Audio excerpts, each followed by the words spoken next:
Okay, here with us is now Don Daglow, a very experienced man from the gaming industry. What would you say, is there a recurrent theme of the games industry, a trend that comes over and over again, or does something like that not exist in the games industry? I think absolutely we have patterns in the games industry that recur in different forms. You'll see things such as having times when consoles are fighting for the market and none of them succeed in gaining a really dominant share. That's what we have right now, where the Wii, the 360, and the PS3, what that does is it creates more of a confused marketplace. It's harder to know if you have a big budget game, it's harder to know what system to put it on or how you're going to make your money back. In times when we had only one big machine, for example, in the heyday of the PlayStation 1 and the PlayStation 2, their strength was so great that you could project higher sales just on that one machine, and you could more safely do big games. Those themes come and go through history. From 1980 to 83, we ended up with 3 game systems. And when we went from 2 systems to 3 systems, the market collapsed. Okay. So these patterns do recur. Okay, all right, very interesting. What would be your recommendation for a startup studio? Which platform business models would you suggest? I think anybody who's starting a new game studio is starting it for a reason.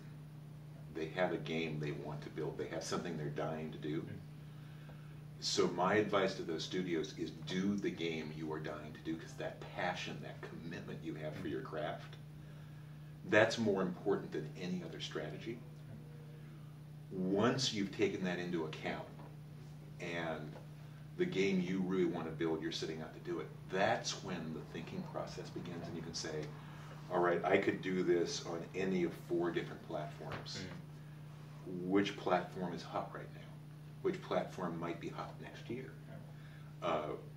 The kind of game I want to build. Are people playing that kind of game on this platform? I want to build an action adventure on the Xbox 360.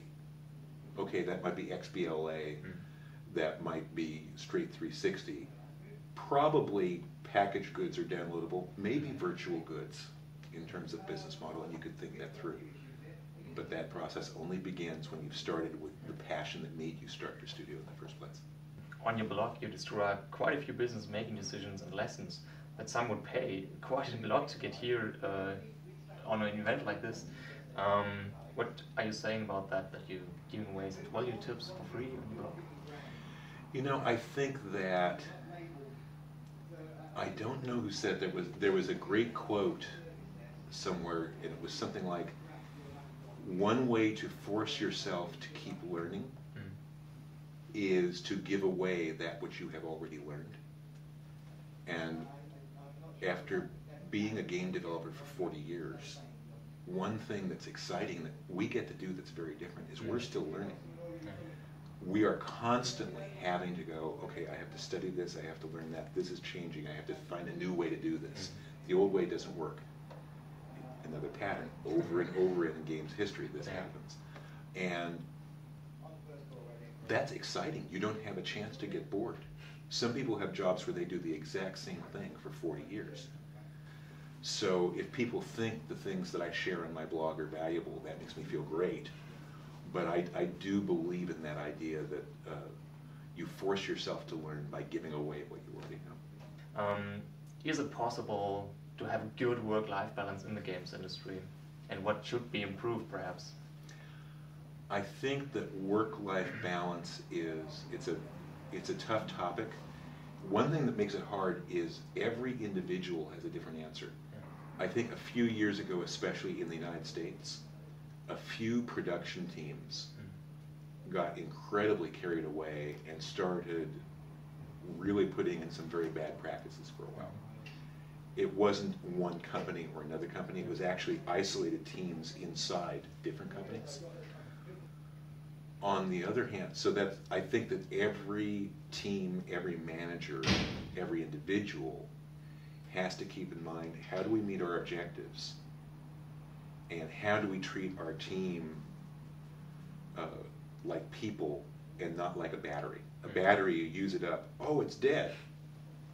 Okay, we discard it.